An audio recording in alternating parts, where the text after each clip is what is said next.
wabarakatuh. Perkenalkan, saya Desmalina, guru SD Negeri 2 Mandau, calon guru penggerak angkatan 8 Kabupaten Betawi. Hari ini saya akan mewawancara pimpinan saya, Bapak Muhammad Zukir MSI, selaku kepala sekolah yang memimpin di sekolah saya, untuk melengkapi tugas demonstrasi kontekstual modul 3.1. Assalamualaikum Pak. Waalaikumsalam. Gimana kabar Bapak pagi ini? Saya mohon maaf mengganggu waktu Bapak untuk mewawancara Bapak mengenai beberapa kegiatan pengambilan keputusan yang telah Bapak lakukan di sekolah ini.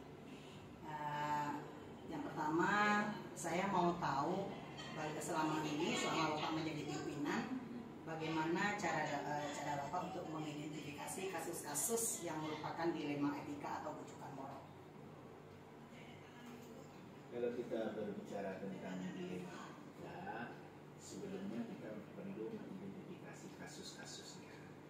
Lebih dahulu kita perlu memahami definisi dari dilema etika atau bujuk moral itu sendiri.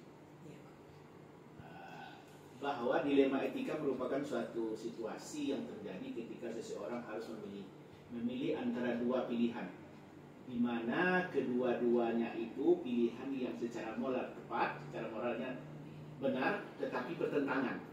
Itu. Jadi, sedangkan bujuk moral merupakan situasi yang terjadi ketika seseorang harus membuat keputusan antara benar atau salah. Nah, di sini pimpinan punya peran penting untuk menentukan kebijakan-kebijakan yang harus diambil sehingga tidak merugikan kepada pihak manapun. Berarti pada sebelum mengidentifikasi Bapak harus tahu dulu ya Pak Ya, ya, harus apakah tahu ini dulu, masalah dilema etika atau bujukan moral. Iya. Baik Pak, untuk pertanyaan yang kedua, selama Bapak memimpin, bagaimana Bapak menjalankan pengambilan keputusan di sekolah yang Bapak pimpin, terutama untuk kasus-kasus di mana ada dua kepentingan yang sama-sama benar atau sama-sama mengandung nilai kebajikan. Untuk pengambilan keputusan ya, yang tepat dan bijak sebagai pemimpin, belajar akan sangat baik kepada orang lain supaya tidak terpengaruh atau tidak mempengaruhi dengan tugasnya. Itu yang perlu. Terutama jangan mempengaruhi kehidupan atau masa depan murid-murid yang diajarnya. Jadi dengan kita mengambil keputusan ini, kita tidak merugikan siapapun. Bahkan orang ini merasa dia ditolong dan dibela dengan keputusan itu. Berarti tidak ada yang merasa terintimidasi Iya, ya Pak ya? Iya. Baik Pak, selanjutnya langkah-langkah atau prosedur apa yang biasanya Bapak lakukan selama ini? Sebelum mengambil keputusan, ada beberapa langkah yang perlu diingat. Karena kalau tak salah ada 9 langkah yang dapat disusun atau dipadu dalam pengambilan keputusan tentang etika moral tadi. Ya, yang pertama mengenali bahwa nilai-nilai itu saling bertentangan atau tidak. Kita perlu. Yang kedua, tentukan siapa saja pihak yang terlibat dalam hal itu. Kemudian mengumpulkan fakta-fakta tentang kasus itu. Kemudian pengujian benar salahnya kasus itu. Belum tentu semua kasus itu mungkin ada kasus yang benar dan sebagainya. Kemudian pengujian penggunaan 4 paradigma yang benar. Dan selanjutnya melakukan prinsip resolusi. Kemudian menginvestigasi opsi trilema tadi. Kemudian buatlah sebuah keputusan, baru diambil sebuah. Berarti ada 9 langkah yang harus dijalankan ya Pak ya? Baik Pak, terima kasih. Kemudian menurut Bapak hal-hal apa saja yang selama ini Bapak anggap efektif dalam pengambilan keputusan pada kasus-kasus dilema etika? Kalau untuk ini, sekali lagi kita harus paham dengan kasus itu. Dan apabila seseorang tidak paham dengan kasus itu, maka dia tidak akan bisa mengambil keputusan yang bijak tentang kasus itu. Kita harus mempengaruhi dulu, kita harus mengetahui dulu. Yang pertama, kita kenal bahwa ada nilai-nilai yang saling bertentangan dalam situasi itu. Itu terjadinya kasus. Kemudian menentukan siapa yang terlibat dalam kasus ini.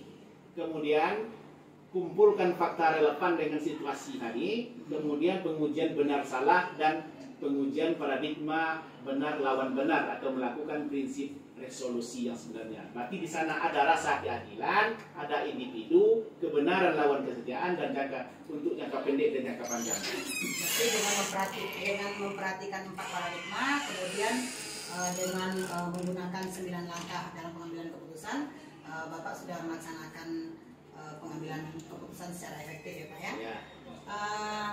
Berikut hal apa saja yang selama ini merupakan tantangan dalam pengambilan keputusan pada kasus-kasus dilema etika itu Pak?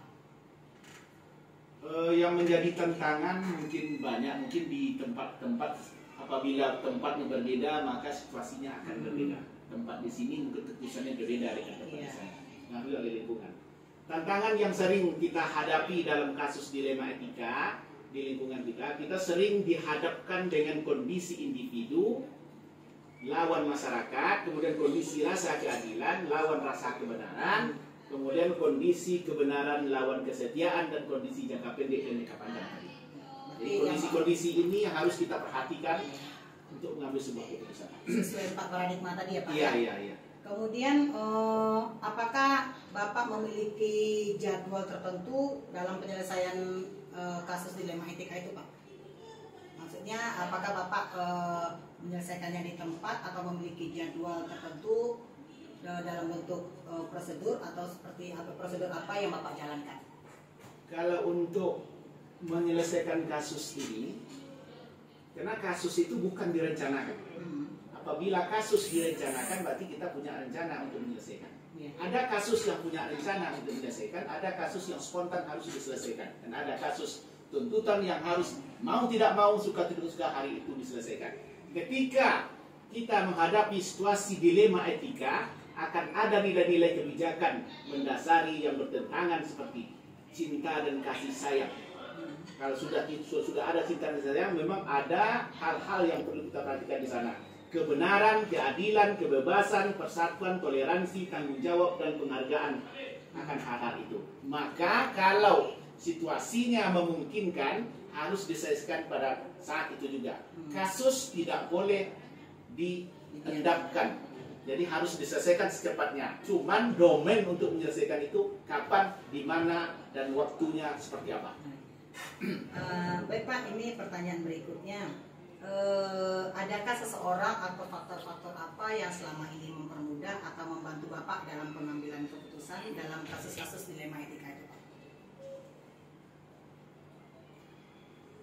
Dilema etika seringkali membuat kita sulit untuk mengambil keputusan. Keputusan yang kita ambil seringkali hanya berdasarkan pada prinsip-prinsip. Contoh prinsipnya, melakukan demi kebaikan orang lain, demi kebaikan orang banyak, kemudian kita kenal. Hal-hal ini tidak dibolehkan dalam mengambil sebuah keputusan. Kita harus menjunjung tinggi prinsip diri daripada orang itu sendiri, untuk berpikir berbasis peraturan dan sebagainya. Kemudian melakukan apa yang kita harapkan oleh orang lain, apa yang diharapkan setelah itu, nanti setelah kasus ini diselesaikan. Sesuai dengan yang tadi, apakah seseorang ada faktor apa tadi? Faktor yang ada seseorang atau faktor-faktor apa yang selama ini mempermudah atau membantu Bapak dalam pengambilan keputusan dalam kasus dilema etika? Keputusan sebenarnya tidak boleh dipengaruhi oleh siapapun. Itu yang jelas. Keputusan seorang pimpinan yang baik tidak akan terpengaruh oleh siapapun apabila dia mengambil sebuah keputusan. Tetapi dia dipengaruhi oleh benar salahnya sebuah keputusan. Berarti seorang pemimpin itu melaksanakan mengambil keputusan itu secara individu tanpa cuman mempertimbangkan masukan-masukan dari orang lain. Ada masukan, tetapi tidak otomatis masukan itu dijadikan sebuah keputusan. Harus diperhitungkan lagi. Terakhir Pak, dari semua hal yang telah Bapak sampaikan, kira-kira pembelajaran apa yang dapat Bapak petik dari pengalaman Bapak dalam pengambilan keputusan dalam banyak hal yang bisa dipetik dari dilema etika ini. Yang pertama, saya sebagai pimpinan mendapat nilai lebih dari kasus ini dengan menguras tenaga kita, pikiran dan sebagainya. Kemudian efektivitas dari penyelesaian itu lebih baik daripada yang sebelumnya. Kemudian dari hasil yang sudah tadi kita mendapat nilai universal bahwa menolong adalah perbuatan yang mulia. Kemudian selanjutnya di sana ada prinsip keadilan. Apabila kita selesaikan dengan bijaksana, maka dapatlah sebuah keadilan yang sejati. Kemudian ada prinsip solusi, investigasi opsi trilema penyelesaian yang kreatif. Baik Pak, terima kasih. Sangat menyenangkan dapat mewawancara Bapak pada pagi ini. Semoga ini juga menjadi satu referensi bagi saya seandainya nanti saya menjadi seorang pimpinan juga. Terima kasih atas waktunya Pak. Saya mohon pamit. Assalamualaikum warahmatullahi wabarakatuh. Terima kasih. Waalaikumsalam warahmatullahi wabarakatuh. Saya Desmalina, calon guru penggerak Angkatan 8 Kabupaten Bengkalis. Saya merupakan guru SD Negeri 2 Mandau. Pada kesempatan ini saya akan mewawancarai Bapak Nasri MPD selaku pimpinan di SD Negeri 30 Mandau. Assalamualaikum Pak Nasri. Waalaikumsalam, Budes. Apa kabar, sehat? Alhamdulillah Pak, Bapak sehat Pak. Alhamdulillah sehat.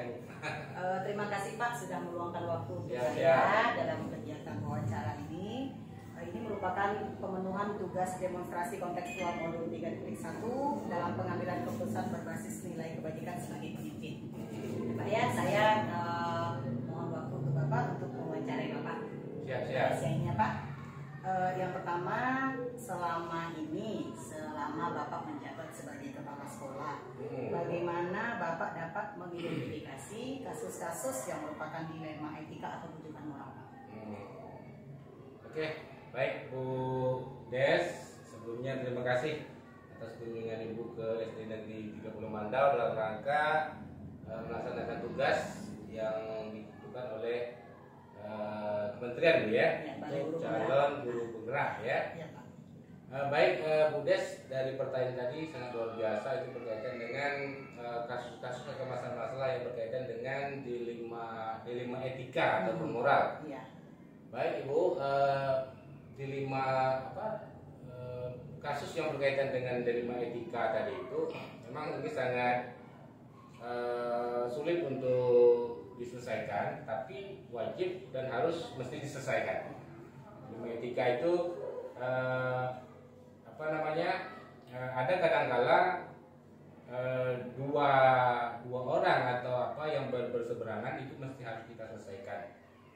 Langkah pertama yang mesti kita harus lakukan pertama adalah mengidentifikasi mengidentifikasi masalahnya apa. Kemudian dari identifikasi itu kita carikan opsi-opsi solusi, pilihan-pilihan solusi yang terbaik. Kemudian setelah itu mungkin setelah kita mengidentifikasi, mungkin langkah selanjutnya adalah kita yang saya lakukan selama ini memanggil kedua belah pihak terlebih dahulu, kemudian menanyakan masalahnya apa, faktanya seperti apa, kemudian setelah itu baru kita konfrontir. Ya, jadi yang teman-teman atau rekan sejawat kita tadi yang berseberangan yang berkaitan dengan etika tadi, itu baru kita konfrontir untuk mencari masalah yang sebenarnya, kemudian solusi yang terbaik sehingga kawan-kawan ini, rekan-rekan ini tidak dirugikan. Nah, kemudian kawan-kawan ini merasa diajak untuk sama-sama menyelesaikan yang masalah yang harus kita selesaikan bersama-sama. Begitu, guys. Berarti yang Bapak lakukan selama ini diidentifikasi dulu ya Pak. Ya, identifikasi dulu masalahnya, masalahnya. kemudian memanggil pihak-pihak yang Ya, terlibat secara supaya empat tidak mata, supaya tidak merasa terintimidasi. Terintimidasi. Ya. Baik Pak, terima kasih. Untuk pertanyaan selanjutnya Pak, selama ini bagaimana Bapak menjalankan pengambilan keputusan di sekolah Bapak, terutama untuk kasus-kasus di mana ada dua kepentingan yang sama-sama benar atau sama-sama mengandung nilai kebajikan? Iya. Yang sama-sama benar ya. Iya. Ini ya, dilema, ini kan Iya, dilema dilema ya. itu kan, Dilema, itu, ya. ya. Satu sisi ini benar Iya. dan ini juga benar Iya, gitu, iya. tapi bertentangan. Nah. Nah, dia sama-sama benar tapi bertentangan. Ini sebagai seorang pimpinan, sebagai seorang manajer, sebagai seorang atasan, ini mesti bisa mencarikan solusi terbaik terhadap kasus atau masalah-masalah yang seperti ini, Bu Des. pertama cara penyelesaiannya itu ya pertama itu tadi mengidentifikasi, dan yang lebih penting itu adalah musyawarah untuk mufakat. Iya. Nah, jadi kita sebagai bangsa timur ya, salah satu yang terbaik itu adalah musyawarah mufakat. Karena setiap apapun masalah, setiap apapun yang ada di lapangan itu harus kita selesaikan secara musyawarah mufakat. Gitu. Berarti diselesaikan juga dengan kepala dingin. Ya, dengan kepala dingin. Kepala dingin. Nah, Tidak bisa mengedepankan emosi. Nah, Ya. betul. Baik Pak, terima kasih. Untuk selanjutnya langkah-langkah atau prosedur seperti apa yang biasa Bapak lakukan selama ini? Ya, mungkin tadi ini pertanyaannya udah jawaban tadi udah saya rangkum di situ sebenarnya. Cuman ini mungkin pertanyaan lebih dirincikan lagi ya Bu ya. Lebih detail lagi. Kalau prosedurnya itu ya seperti biasa lah ya Bu Des ya. Kalau sebagai pimpinan apapun masalahnya, pimpinan itu harus bisa menyelesaikan masalah yang ada di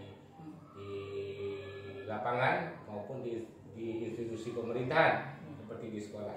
Begitu juga dengan seorang guru misalnya, dia juga harus bisa menyelesaikan masalah-masalah yang ada dalam kelas misalnya. Jadi bukan hanya sebagai pimpinan, sebagai kepala sekolah yang harus menyelesaikan, tapi ini juga nanti berimbas kepada guru-guru, misalnya guru yang bermasalah, dia juga harus bisa menyelesaikan masalah yang ada di dalam kelas ya, dengan mengambil kebijakan-kebijakan yang tidak merugikan siswa. Jadi kalau dikaitkan dengan saya sebagai seorang pimpinan, prosedurnya seperti itu. Pertama ditelaah dulu, diidentifikasi dulu ini masalahnya apa, kita mencari yang terbaik, mencari jalan tengah sehingga mendapatkan solusi yang terbaik juga. Mengidentifikasi seperti tadi, kemudian memanggil secara empat mata, kemudian kalau bisa kita konfrontir langsung nih. Kalau dia berdua, kita konfrontir. Pimpinan sebagai penengah bisa menyelesaikan itu. Ini apa masalahnya, kemudian kita musyawarahkan. Ini kita berikan solusi-solusi terbaik. Nah, kalau ini bagaimana? Sehingga kedua belah pihak ini merasa terayomi, merasa tidak dirugikan, merasa tidak diintimidasi salah satu. Sebagai pimpinan kalau bisa win-win solution. Win-win solution itu sama-sama menang, sama-sama bahagia. Nah, sama-sama senang, sama-sama bahagia dari solusi yang diberikan oleh pimpinan. Itu Bu Des. Ya. Jadi intinya Pak, dengan mengidentifikasi masalah tersebut untuk mendapatkan solusi terbaik. Ya betul. Baik Pak, terima kasih. Untuk pertanyaan berikutnya Pak, hal-hal apa saja yang selama ini Bapak anggap efektif dalam pengambilan keputusan pada kasus-kasus dilema etika Pak? Ya, hampir sama aja Bu ya. Hampir sama saja dari pertanyaan ini. Yang jelas itu tadi pertanyaan tadi apa? Hal-hal apa saja yang selama ini Bapak anggap efektif dalam pengambilan keputusan pada kasus-kasus dilema? Ya, yang sangat efektif itu tadi selain yang sudah saya sampaikan panjang lebar tadi, kita mengutamakan musyawarah mufakat, itu yang paling penting. Musyawarah mufakat, kemudian rasa kekeluargaan tadi. Kita tahu ini mungkin salah, ini benar. Jadi sebagai pimpinan kalau bisa jangan kita mencari perbedaan, tapi kita cari kesamaan, sehingga kawan-kawan rekan-rekan tadi ini tidak merasa dirugikan sebelah pihak saja. Kita dengarkan pendapat ini, kemudian kita rangkum, kita ramu sehingga mendapatkan solusi yang terbaik. Jadi intinya Bu Des, musyawarah mufakat, kemudian rasa kekeluargaan itu yang harus dikedepankan. Pak ya. Nah, tentunya Pak dalam menjalankan itu semua, Bapak menemukan tantangan di lapangan Pak ya. Jadi hal-hal apa saja yang selama ini merupakan tantangan bagi Bapak dalam pengambilan keputusan pada kasus-kasus tersebut Pak? Oh, tantangan ya. Tantangannya karena ini apa Bu ya? Tantangan itu karena ini berkaitan dengan dilema etika. Ya, dilema etika, kemudian berkaitan dengan manusia. Iya. Nah, jadi dilemanya itu kita harus menjaga perasaan tadi, menjaga perasaan kawan ini, menjaga perasaan kawan kita yang ini. Mungkin sama-sama keduanya benar gitu kan. atau kedua-duanya salah. Tapi kita yang kita depankan tadi itu ya memang kalau proseduralnya memang kita harus menentukan ini. Oh ini salah, ini benar gitu. Memang harus ada prosedurnya sebenarnya. Tapi kita kedepankan tadi rasa kemanusiaan, rasa kekeluargaan tadi, musyawarah mufakat. Karena apapun masalah tetap pasti ada jalan solusinya. Asal diselesaikan dengan kepala dingin. Iya, dengan kepala ya? dingin, tidak emosi. Oh iya, baik Pak, sangat luar biasa jawaban Bapak. Selanjutnya ini Pak, dalam menyelesaikan masalah itu yang masalah dalam kasus dilema etika itu, apakah Bapak membuat satu jadwal tertentu Pak? Oh ya, memang untuk saat ini belum ada ya. Untuk yang kasus-kasus seperti itu, kalau untuk penjadwalan seharusnya harus ada penjadwalan itu, tetapi kasusnya itu bisa dikatakan berat lah gitu ya, kasus-kasus berat berkaitan dengan dilema etika tadi. Nah ini kalau yang seperti ini, yang berat ini mungkin perlu penjadwalan. Misalnya mungkin hari ini tidak bisa kita selesaikan, kita jadwalkanlah kapan waktunya, kita konfirmasi ke satu pihak, bisa enggak pada jam ini kita selesaikan masalah ini. Nah, jadi kalau memang kasusnya itu betul-betul berat, yang mesti tidak harus hari itu kita selesaikan, ya kita jadwalkan, kita jadwalkan secara khusus. Tapi kalau memang kasusnya itu spontanitas, ada laporan dari sini, sehingga memungkinkan untuk kita selesaikan, ya harus kita selesaikan secara baik gitu. Harus kita selesaikan secara cepat supaya tidak berlarut-larut ya. Nah, jadi ada yang harus diselesaikan saat itu juga, ada juga yang memang membutuhkan penjadwalan.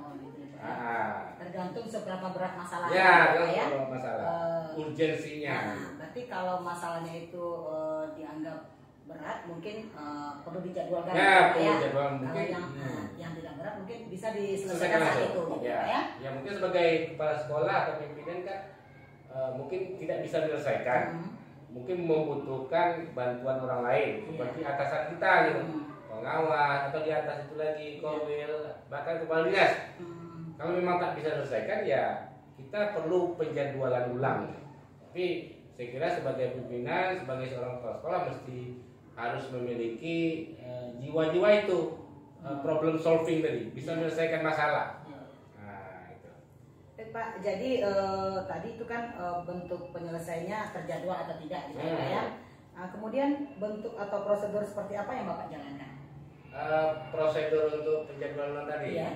Untuk prosedur tadi, prosedur tata caranya itu, ya kita melihat juga di Bu Des, berat atau tidaknya masalah itu, sama identifikasi dulu lah masalah-masalah itu. Kemudian kita carikan beberapa opsi pilihan solusi, mana yang paling baik. Setelah dapat kita opsi pilihan solusi yang terbaik, kita selesaikan. Kemudian setelah kita selesaikan, jangan langsung kita udah selesai nih, bukan, harus refleksi kembali. Jadi sebagai pimpinan harus merefleksikan kembali solusi pemecahan tadi. Jadi kira-kira dampaknya apa nanti? Impactnya apa? Dampaknya itu apa nanti? Saya mengambil jalan seperti ini, solusi seperti ini, nanti dampaknya apa? Itu harus dipikirkan juga. Itu yang harus kita lakukan refleksi ulang tadi, Bu Des. Baik Pak, ini Pak pertanyaan berikutnya, dalam menyelesaikan dilema etika itu, apakah ada seseorang atau faktor-faktor yang mempermudah atau membantu Bapak dalam pengambilan keputusan? Oh gitu. Ya, ya memang itu tadi, siapapun dia, meskipun dia itu jabatannya lebih tinggi, pasti membutuhkan orang lain. Ya, kita ini zone politikon, ya pasti kita membutuhkan orang lain. Ya, baik itu berkaitan dengan masalah-masalah ini, pasti kita membutuhkan. Jadi kalau saya di sini itu saya ada namanya tim BK, tim bimbingan konseling. Bimbingan konseling itu di dalamnya ada timnya itu tim termasuklah guru-guru senior di sana, kemudian guru-guru yang kira-kira memiliki kompetensi, kemampuan untuk bisa menyelesaikan masalah. Jadi dari tim ini nanti kita musyawarahkan juga. Nah, ini kira-kira Bu bagaimana kita rapatkan? Bu, ini ada masalah. Ini perlu kita carikan solusi kira-kira bagaimana. Jadi perlu juga ada tim menyelesaikan tadi supaya tidak malu. Bukan hanya tadi guru yang senior, tetapi guru-guru yang kira-kira mampu, punya kompetensi yang bagus, kita libatkan dia. Jadi ada timnya, Bu Desi. Berarti gitu ya Pak ya. Ya. Jadi yang membantu Bapak dalam membina ini, Bapak membentuk satu tim. Ya, tim. Nah, yang mana di dalamnya berisi orang-orang yang punya kompetensi bagus Ya. dalam menyelesaikan masalah. Ya, Ya. pertama yang guru senior. Ya. Oke Pak. Ini yang terakhir Pak, dari semua hal yang telah disampaikan tadi, pembelajaran apa yang dapat Bapak petik dari pengalaman Bapak mengambil keputusan ini? Ya. Pengalamannya itu yang dapat kita ambil hikmah dari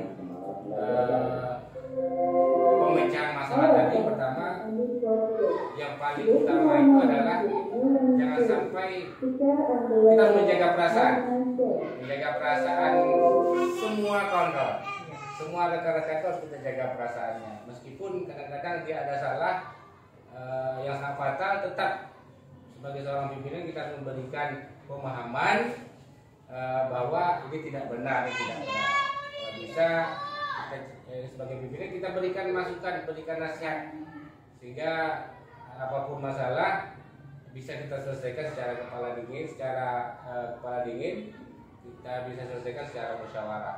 Itu yang pertama. Yang kedua, kedepankan musyawarah mufakat. Musyawarah mufakat, kemudian jangan sampai kita mengintimidasi, jangan sampai kawan-kawan tadi ini yang bertikai tadi atau bermasalah tadi, jangan sampai merasa dirugikan. Intinya itu, Bu Des. Apa tadi? Musyawarah mufakat, kemudian kekeluargaan, ya, kemudian perasaan kawan-kawan. Berikan pemahaman kepada mereka bahwa kawan-kawan ini seorang pendidik yang harus bisa menjadi contoh teladan bagi kawan-kawan yang lain. Jadi gitu, Bu Des. Baik Pak, terima kasih Pak, luar biasa jawaban yang Bapak berikan. Ya. Saya merasa senang. Semoga Bapak sehat selalu. Amin. Sukses selalu. Terima kasih Pak. Ya, juga saya mau ucapkan selamat kepada Bu Des. Ya mudah-mudahan pendidikan dan pelatihan guru penggerak ini nanti bisa Bu Des selesaikan secara baik. Kemudian saya mendoakan Bu Des juga nanti ya bisa seperti saya gitu kan, seperti kawan yang lain yang menjadi manajer, menjadi pimpinan di suatu institusi pemerintah maupun di sekolah. Ya, Bu Des ya, sukses selalu, sehat selalu, kemudian maju terus pantang mundur. Terima kasih Pak. Ya, Saya tutup. Assalamualaikum warahmatullahi wabarakatuh. Waalaikumsalam warahmatullahi wabarakatuh.